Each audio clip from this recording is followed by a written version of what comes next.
қоян ғой бұны бастаған депті. Сөйтіп қоянға айтыпты, қоян неге кімнен қашып келе жатырмыз десе, бүгін мен папам қатты мас ішіп апты депті.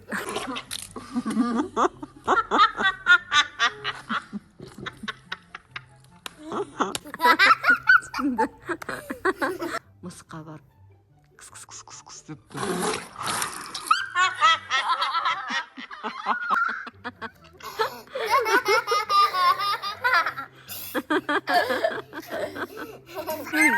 Мен одан вообще өкпелеген ба?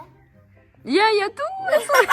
Өкпелеген ба? Иә, мен күлетін шығар десем, ол маған өкпелеп қалған қайта. Сосын мен оған түсінді. Сәлем достар. Бүгін бізде қызықты ойындар. Біздің каналға тіркеліп, лайк басып, пікір жазып кетіңдер. Сәлем достар, қалайсыңдар?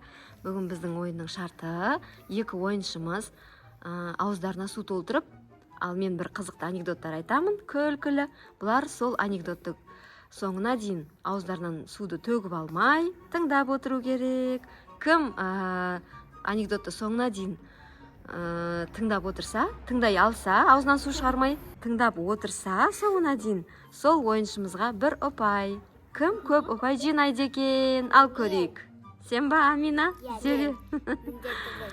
Көреміз, кән. Ал, ондай болса суларыңды ішіп алыңдар.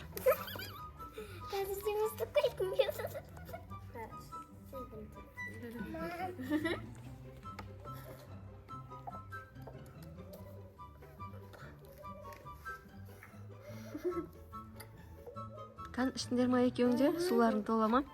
Енді бір күні бір қыз вечерге барайын деп мамасына шашын өріп беріңізші депті, бірақ ол қыздың шашы 3 тал шаш екен.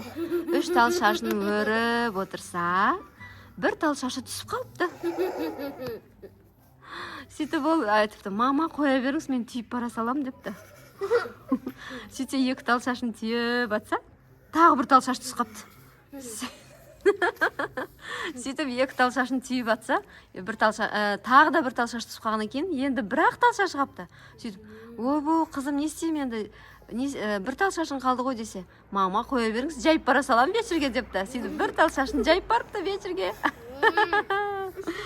Енді 2 тақырбас бір анекдот өтті, иә, екеуіңде суларыңды шашып алмай отырдыңдар. 2 тақырбас төбелесер алдында шаштан жылу жоқ деп айтыпты. Сөйтіп 2 жылан мен шпагатқа отырғым келеді деп жылапты. Қурап қалған ағаш менен неге жеміс өспейді депті. Бір күні орманда бүкіл жануарларға айқайлап қоян қашыңдар деп қашып келе жатыр екен. Өзі де қашып келе жатыр екен. Сөйтіп бүкіл жануарлар қоянға ілесіп қашып баратыр екен. Бір кезде шаршап шалдығып орманның шетіне жетіп тоқтаған кезде аң патшасы арыстан айты сұрапты. Осы біз бағаналы бері кімнен қашып келе жатырмыз осы депті. Сөйтсе, білмеймін деп жануарлардың бәрі бір-бірлеріне қарапты. Сөйтіп, қоян ғой бұны бастаған депті. Сөйтіп, қоянға айтыпты, қоян неге кімнен қашып келе жатырмыз десе, бүгін мен папам қатты мас ішіп апты депті.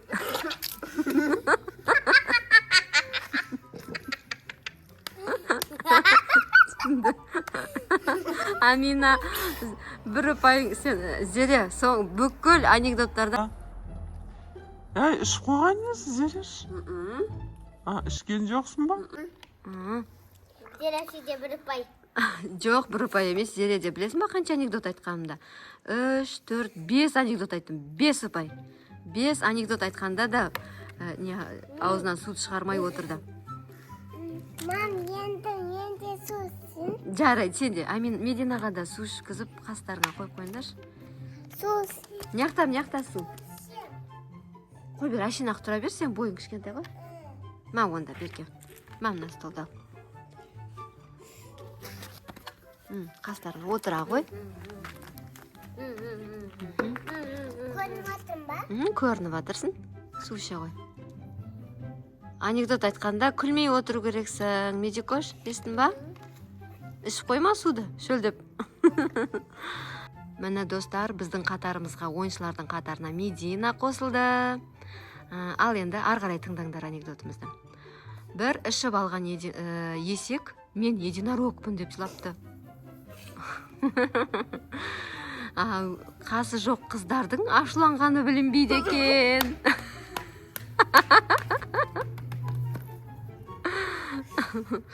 Одан кейін өте бір жалқау аңшы есігінің алдына шығыпты да тауықтардың бәрін атып тастапты. Бір күні бір маймыл келіп айнаға қарап тұрып, мен түрім осындай болса асыл бөлерім депті.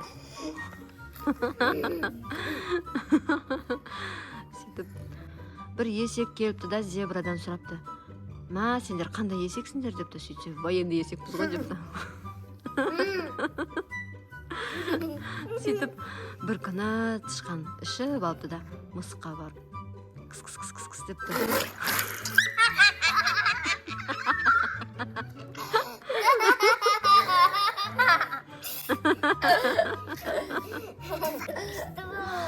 Ал достар, бүгінгі ойынымыздың барысында Зере қыз жеңімпаз болды ойыншылардың арасында. Қанша ұпай болды? Зереде 10 ұпай болды. Аминада 8 ұпай болды. Ал Медикошта 100 ұпай болды. Өйткені ол қандай анекдот айтсаң да күлмейді даусына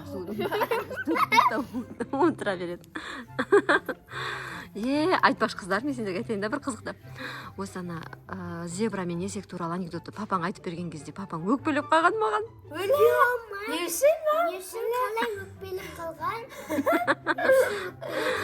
Енді ол кезде папаң өзі военный болып жұмыс істейтін еді ше. Сосын маған типа тиістіріп айтып жатсың ба деп өкпелеп қалған. Мен одан вообще өкпелеген ба? Мен күлетін шығар десем, ол маған өкпелеп қалған қайта. Сосын мен оған түсіндіріп, ақталып, әуре болып кеткем. Ол анекдот қой, әшейін, ол анекдот қой деп сөйтіп түсіндірдім да. Ол мен саған типа тиістіріп өйтіп айтып жатқан жоқпын десем, түсінбей бір түрлі өкпелеп қалған. Сосын зорға ақталып, өкпесін жазып алған мен. Жай басқа анекдот қой, давай кел тамақ ішейік, одан да шай ішейік деп, сосын басқа нәрсеге айландырып жібердім ғой оны. Сондай қызық болған. Есіме түсіп кетті сендерге бағана айтып отқан кезде. Ал достар, бүгінгі біздің ойынымыз осымен аяқталды. Қой бер отыра берсін. Бүгінгі біздің ойындарымыз осымен аяқталды. Біздің видеолар қызық болып жатса, лайк басып, комментарийге жазып отырыңыздар. Алдағы уақытта қандай видеолар, қандай ойындар шығарайық. Бізге өте сіздердің комментарийларыңыз маңызды. Өйткені біз соған қарап, біз күнделікті ойынымыздың сценарийін құрастырамыз. Видеоларымызды соған қарап жасайтын боламыз, Сау болыңдар. Біздің каналға тіркеліп, Лайк басып отырыңдар.